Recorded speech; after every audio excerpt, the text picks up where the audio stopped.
Glória a Deus, queridos. Testemunho abre porta para milagres.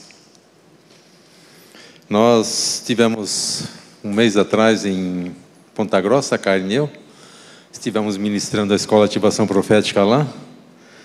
E ontem, Deus foi tão bom comigo que eu nem precisei dar aula ontem, só na sexta-noite. Patrícia foi junto, a Karen deu aula também. Vivi e Iraci também deram aula. E à noite, então, nós fizemos a formatura lá. E foi algo assim muito especial com a igreja lá de Ponta Grossa. Você que de alguma forma soube, esteve orando, você faz parte desse milagre que aconteceu lá.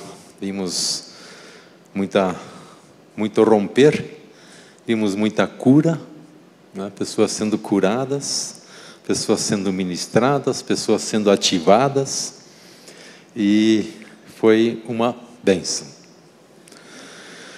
Glória a Deus, queridos. João 10:10, o que diz em João 10:10?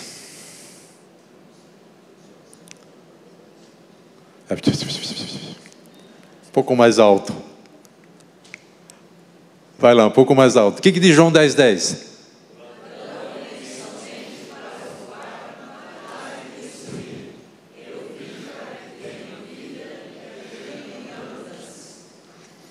É verdade. O ladrão quer o teu couro. Simples assim. Mas Jesus veio para nos dar vida e vida em abundância. Ele veio nos dar, uma outra tradução fala vida em plenitude. O que significa isso? Eu fui um pouquinho atrás, esse versículo já tem me cobrado um pouco. Né? O que é vida em abundância? Quando fala em vida abundante, quando fala em vida de plenitude, é uma vida que tem significado, uma vida que tem propósito, uma vida que traz satisfação. Não quer dizer obrigatoriamente vida em abundância, a conta no banco abundante, mas quer dizer abundância aqui dentro. Quando você está feliz aqui dentro, quando você tem uma vida em abundância, quando você está feliz com o Senhor. E meditando nesse versículo, vocês já leram ele tantas vezes, que Jesus veio para nos dar vida e vida em abundância. Essa vida em abundância, então ela não vai te trazer intempéries, não vai te trazer problemas. Não promete. Não promete. Mas o que a Bíblia nos promete? O que Jesus nos promete lá na grande comissão? Mateus 28, os últimos 3 versículos. Eis que estarei convosco. Quais que são todos? Todos são todos. Quando você tem a oportunidade de orar um pouco mais no engarrafamento, tá? Quando você entrega alguém, quando a coisa azeda em casa, quando um amigo te convida para um churrasco, o Senhor está conosco sempre. Sentindo ou não sentindo, Ele está conosco. Quando nós lemos lá em Salmo 122, o salmista lá, ele escreve: alegrei-me quando me disseram, vamos à casa do Senhor. Salmo 122. Alegrei-me quando me disseram, vamos à casa do Senhor. Pararam nossos pés junto às tuas portas, ó Jerusalém. Alegrei-me quando me disseram, vamos à casa do Senhor. Nós termos essa alegria de nos apresentarmos diante de Deus. Quando nós voltamos ali para João capítulo 6, versículo 68, Jesus dá um discurso e Os discípulos dizem: ó, esse discurso é pesado. E uma porção deles foram embora. E Jesus pergunta para os 12: vocês também querem ir? O que Pedro responde? Senhor, para quem iremos nós? O Senhor tem as palavras da vida eterna. O Senhor está conosco sempre. Para onde nós iremos? Para o Senhor. João 6:29, nós lemos ali que Jesus respondeu: a obra de Deus é esta, que vocês creiam naquele que Ele enviou. Nós crermos na palavra. Nós crermos naqueles que Deus tem enviado. Ontem na escola, depois na mensagem, na formatura lá, me veio algo assim: permita-se ser enviado. Permita-se ser enviado. Nós não tratarmos por comum o nosso relacionamento com Deus. Nosso relacionamento com Deus é sobrenatural. Nós não tratarmos por comum isto. Nós não tratarmos por comum nós lermos a Bíblia, nós não tratarmos por comum nós orarmos, nós não tratarmos por comum nós darmos uma palavra profética ou recebermos uma palavra profética. A princípio nós fomos para lá para ministrar a igreja lá. E quem que no fim das contas saiu mais ministrado de lá? Nós que ministramos lá. No fim do culto lá, o pastor nos chamou lá na frente e chamou a igreja à volta, e cada um de nós, os 5 que estávamos lá, recebeu uma palavra.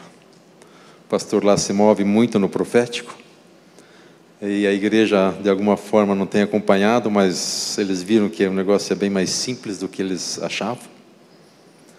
E nós saímos de lá com palavras. Palavras confortáveis, nem sempre, mas palavras de Deus, que a seu tempo vão se cumprir. Então, a obra de Deus é essa, que nós creiamos naquele que Ele enviou. Nós crermos nas palavras que nós recebemos. Provérbios 25:2 nos diz que a glória de Deus é encobrir as coisas, mas a glória dos reis é investigá-las. Quando nós lemos lá em Marcos, capítulo 4, os discípulos, eles não entenderam as parábolas. E aonde eles foram? Para Jesus. Para quem que Jesus explica as parábolas?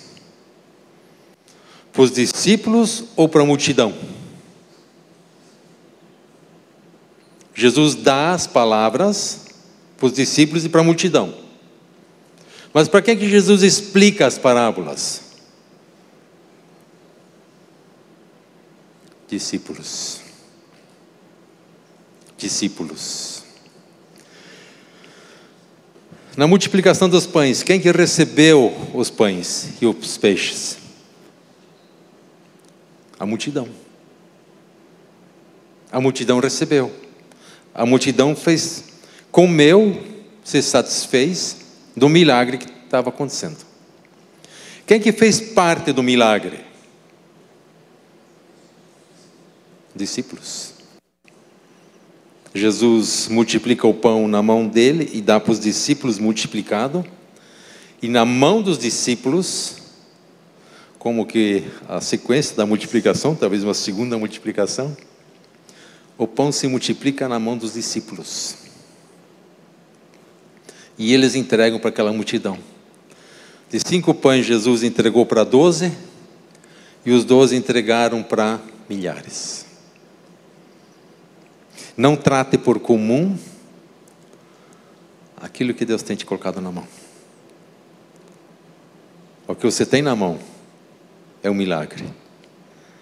E eu posso, não faça isso, reter o milagre para mim ou entregá-lo. Eu decido ser continuar sendo multidão ou discípulo? O que eu quero ser? Discípulo ou multidão? A multidão é o crente 6 horas.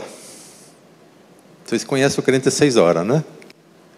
6 horas por mim, 6 horas por mim, 6 horas por mim. Esse é o crente 6 horas, essa é a multidão. Não vai ver os milagres acontecendo. Por quê? Porque é a multidão. Agora os discípulos viram os milagres acontecer. São discípulos. Eles foram para Jesus, nós não entendemos a parábola que você deu aí, explica para nós aí. Jesus explica a parábola.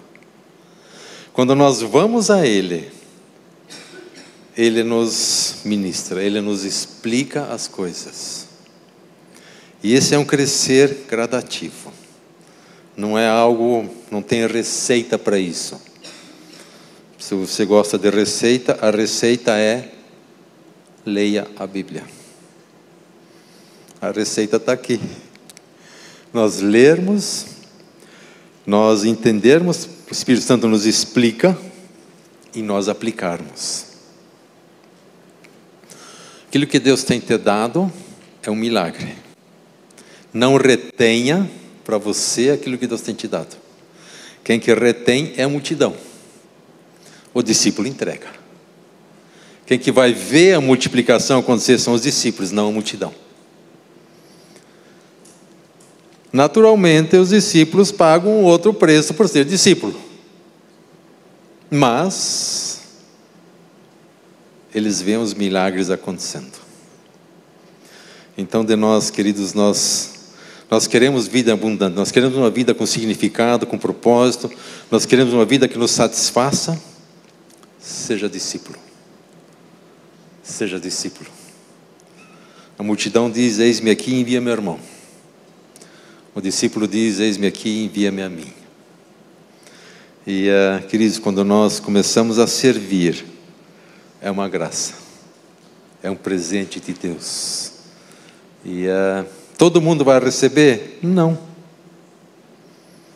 Mas a palavra nunca volta vazia.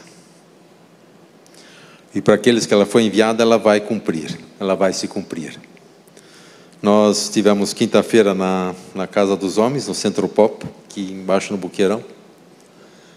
E o chefe da casa teve que ficar sentado do lado de um cidadão lá. Porque o cara estava para lá de Bagdá. Tá?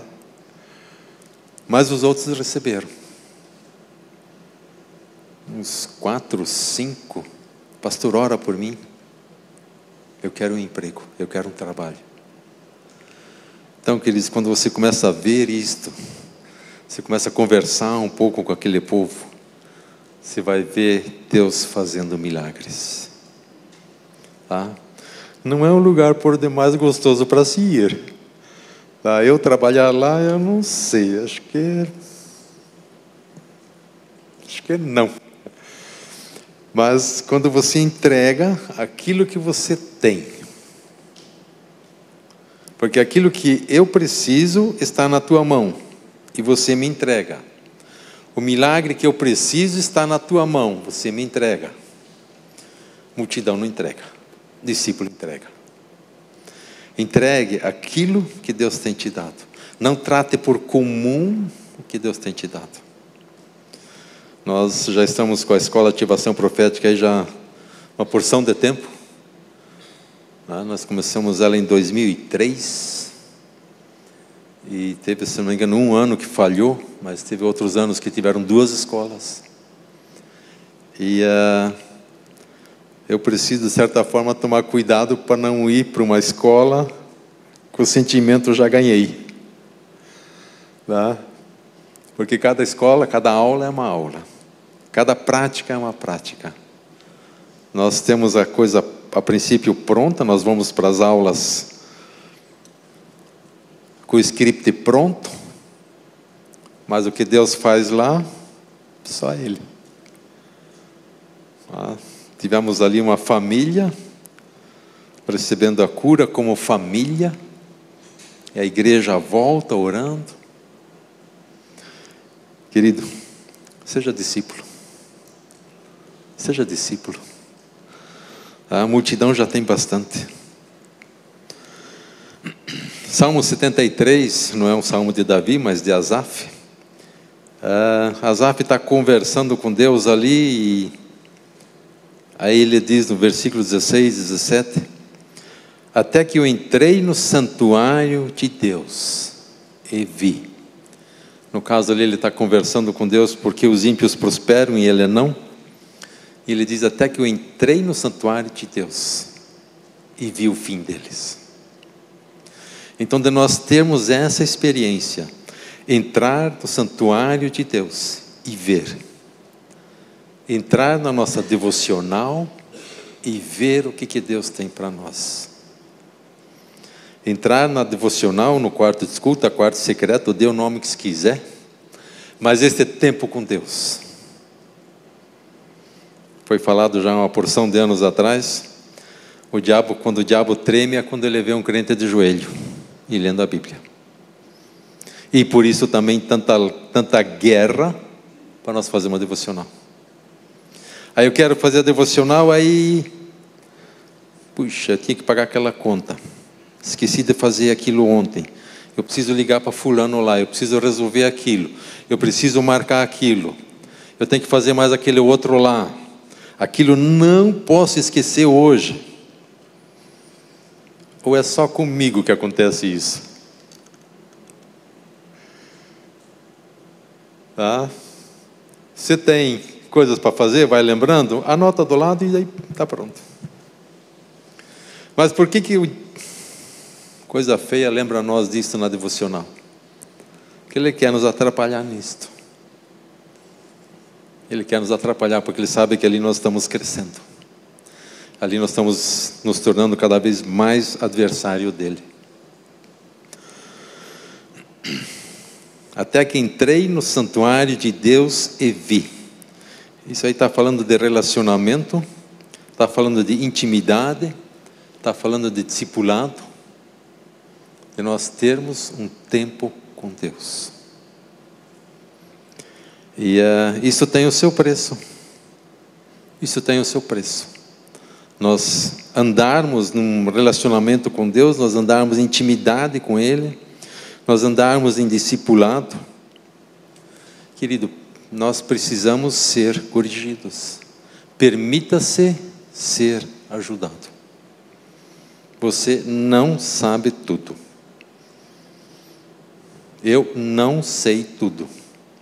Mas aquilo que eu sei, eu entrego. Aquilo que você sabe, você entrega. Ter essa experiência que Jó teve. Jó teve uma experiência muito forte. Capítulo 42 de Jó. Você conhece a história de Jó? Jó 42, 5 diz assim: eu te conhecia só de ouvir, mas agora os meus olhos te veem. Nós temos essa experiência, queridos, onde eu te conhecia apenas de ouvir, mas agora meus olhos te veem. Nós sermos tão intensos no nosso tempo com Deus, de nós vermos Deus agindo. Nós estamos na volta que nós estávamos conversando, a Karen, a Patrícia e eu no carro, na viagem, quantas vezes nós fomos guardados? Tantas vezes que eu fui guardado e eu sei que eu fui guardado. E quantas vezes eu fui guardado que eu não faço nem ideia. Nós temos essa experiência com Deus. Agora eu te conheço de verdade, agora eu te vi, mas isso leva o seu tempo. Jó aprendeu isso depois de ter passado por grande tribulação, mas nessa tribulação Deus estava com ele. Não sei a tua tribulação, não sei o teu problema, mas saiba que Deus está com você. Por que está deixando eu passar isso? Isso eu não sei te responder, mas eu sei te garantir que Deus está com contigo. Ele não nos prometeu um mar de rosas, mas Ele prometeu estar conosco. E a hora que a coisa esquentou de alguma forma, com os tais dos amigos de Jó, que na verdade não eram amigos, mas estavam ali para apontar o dedo. Foram amigos enquanto estavam quietos, e a hora que eles começaram o julgamento deles, a coisa azedou. E aí Deus entra na conversa. Deus dá uma chamadinha de atenção para Jó. Ó, Jó, o negócio não é bem assim não, Jó. Tá? Mas Jó se arrepende, Jó tem essa experiência, e Deus restitui para Jó. Então Ele está conosco. Quando nós vamos perguntando para Deus as coisas que Deus, o que Deus quer de nós, como é que é isso, como é que é aquilo, nós já ouvimos o pastor Arno falar tantas vezes sobre as 4 chaves. Aplique as 4 chaves. Aplique elas. É um tempo fantástico, gente. É uma ferramenta fantástica. Se você não sabe as 4 chaves, encosta no pastor Arno e pergunta para ele. Tá? Aplique as 4 chaves. Comece a perguntar para Deus. Comece a se silenciar diante de Deus. Presta atenção no que Deus está falando. Anota o que Deus está falando. Tá? Depois você tem a oportunidade de testar aquilo que Deus está te falando. Puxa, eu não sei se isso que eu entendi que Deus me falou, se foi Deus que me falou. Você tem grupo familiar para isto, você tem igreja para isto, você tem irmãos para isto, para quê? Para estar conversando, para estar te dando uma opinião a respeito daquele assunto. E se alguém vem me perguntar alguma opinião e eu não sei, vamos orar juntos. Eu posso não ter a resposta para você, mas eu posso orar com você.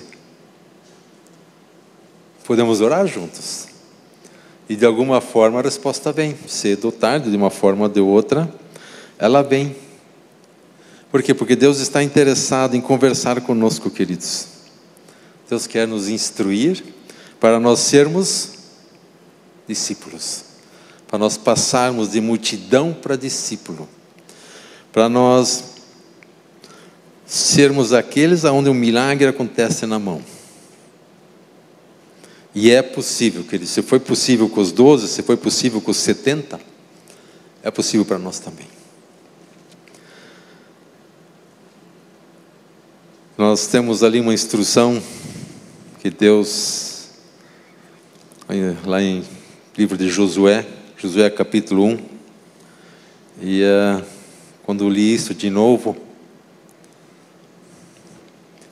me chamou a atenção nessa leitura. Josué capítulo 1, os primeiros 9 versículos.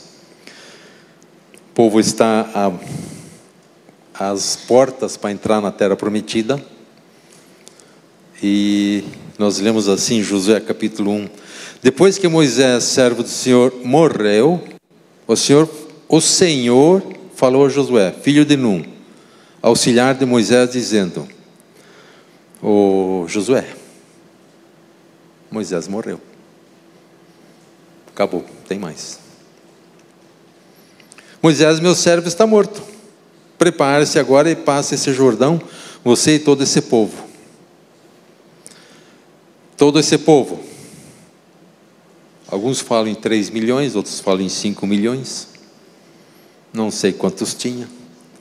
Mas imagine você administrar uma grande Curitiba, que são lá 2 milhões e 200, 2 milhões e 300 pessoas. E o que Deus diz para Josué? É o Senhor que está falando com Josué. Ele diz assim: Moisés, meu servo, está morto, prepare-se agora e passe esse Jordão, você e todo esse povo, e entre na terra que eu vou dar aos filhos de Israel. Josué, crendo na palavra, levou o povo. Quando nós dois cremos na palavra, nós levamos os outros a possuir a herança. Versículo 3: todo lugar que puserem a planta do pé, eu a darei a vocês, como prometi a Moisés, o território de vocês irá desde o deserto do Líbano até o grande rio, o rio Eufrates, estendendo-se através de toda a terra dos heteus até o mar grande, na direção do poente do sol. Versículo 5. Ninguém poderá resistir a você todos os dias da sua vida. Assim como estive com Moisés, estarei com você. Não o deixarei, nem o abandonarei. Seja forte e corajoso, porque você fará este povo herdar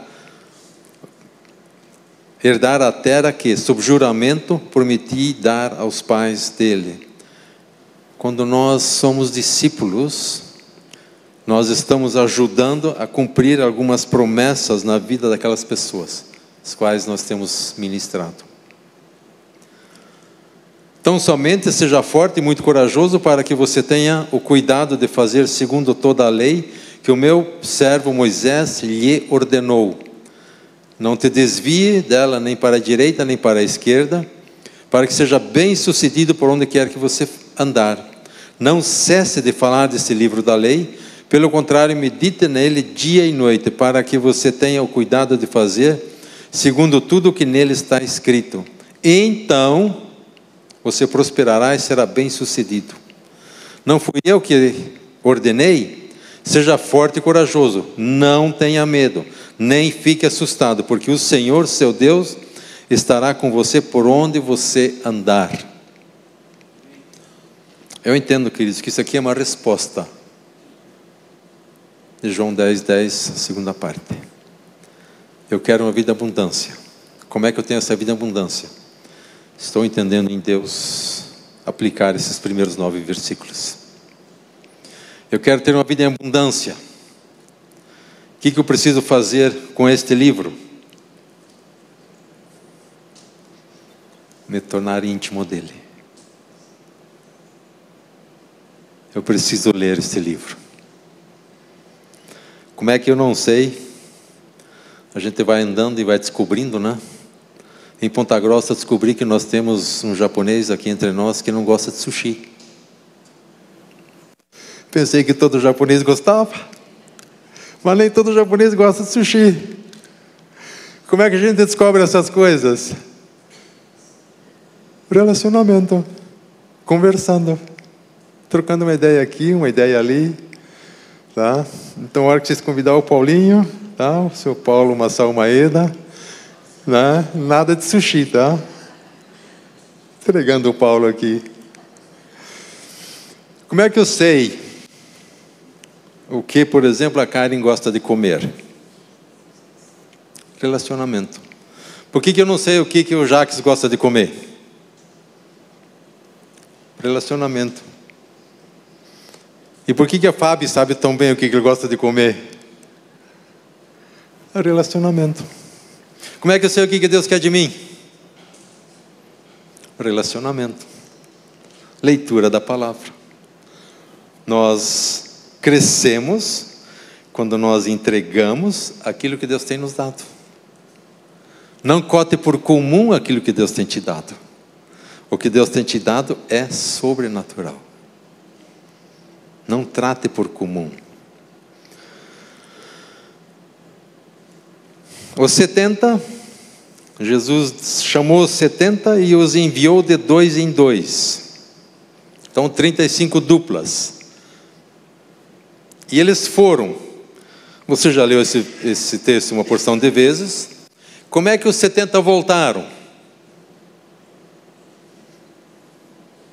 Como é que os 70 voltaram dessa empreitada que Jesus falou para eles fazerem? Jubilosos, alegres, felizes. Yes! Mas eles aceitaram o desafio, aceitaram serem enviados, creram e foram. E voltaram com o milagre na mão. Quem que Jesus enviou? Discípulo, multidão? Discípulo. O discípulo creu, recebeu a palavra, creu, foi, voltou e voltaram jubilosos. Permita-se ser enviado. Permita-se ser enviado. Quando nós vamos questão de ser enviado, questão de estar cumprindo com o seu propósito, não se compare. Comparação mata. Eu sou eu e você é você. O que Deus pediu para mim, Ele não pediu para você. O que Ele pediu para você, Ele não pediu para mim. Não se compare. Faça aquilo que Deus pediu para você fazer. Mas outros podiam fazer, sim, outros podiam fazer, mas Jesus pediu para você. Deus pediu para você fazer, então você faz. Discípulo obedece. E discípulo volta com milagre. Queridos, quando nós testemunhamos e no preparo da mensagem, testemunho abre portas para milagres. Por que nós temos a Bíblia escrita hoje? Temos um autor, que é o Espírito Santo, e temos 44 escritores, é isso? 44, né? 66 livros. Um autor. O que no fundo a Bíblia é? Um testemunho. Pessoas tiveram a sua vida com Deus, testemunharam. É um testemunho.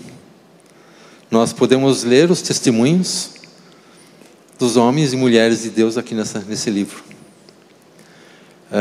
Testemunho, queridos, abre portas para o milagre. Não despreze o que Deus te deu.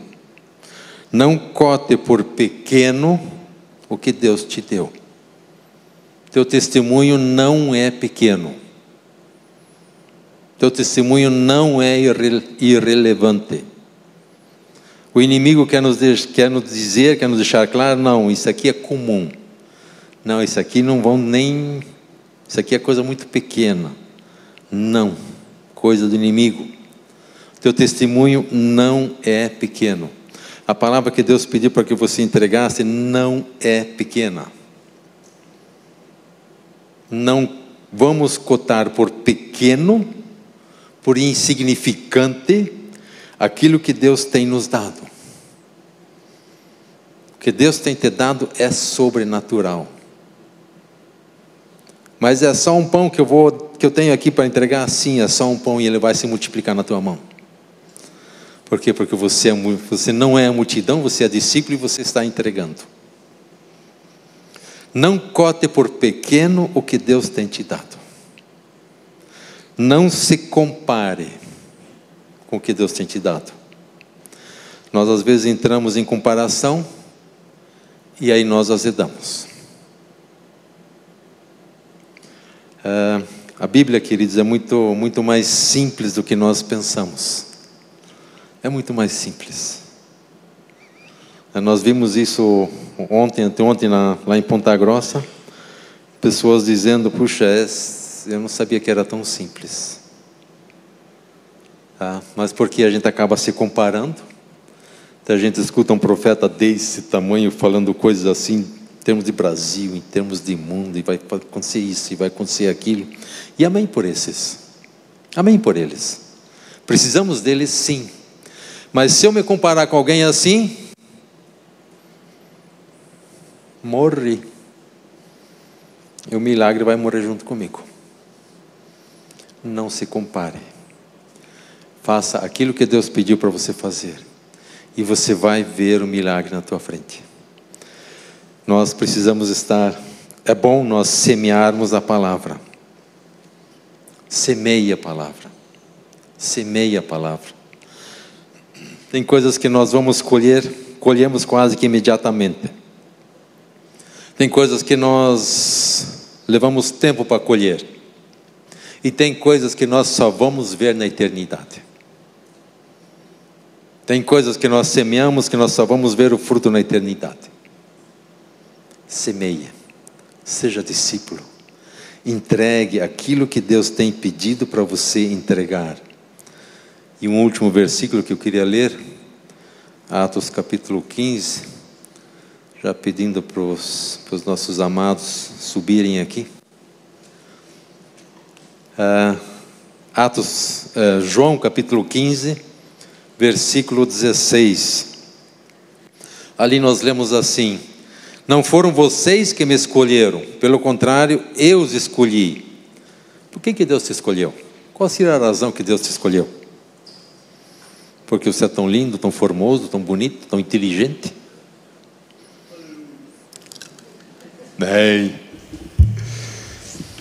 não foram vocês que me escolheram, pelo contrário, eu os escolhi e os designei para que vão e deem fruto, e o fruto de vocês permaneça, a fim de que tudo que pedirem ao Pai em meu nome, eu lhes conceda. E o que lhes ordeno é isto, que vocês amem uns aos outros. Quem nos escolheu? Nos escolheu para qual finalidade? Dar fruto e fruto que permaneça. Ele não nos escolheu para sermos multidão. Ele nos escolheu para sermos discípulos. Para nós entendermos a essência de João 10:10. Jesus veio para nos dar vida e vida em abundância. A vida em abundância está em servir ao Senhor. Querido, que hoje você possa tomar essa decisão. Eu quero ser discípulo. Eu quero ser discípulo. E nesse tempo, vamos colocar em pé, por gentileza.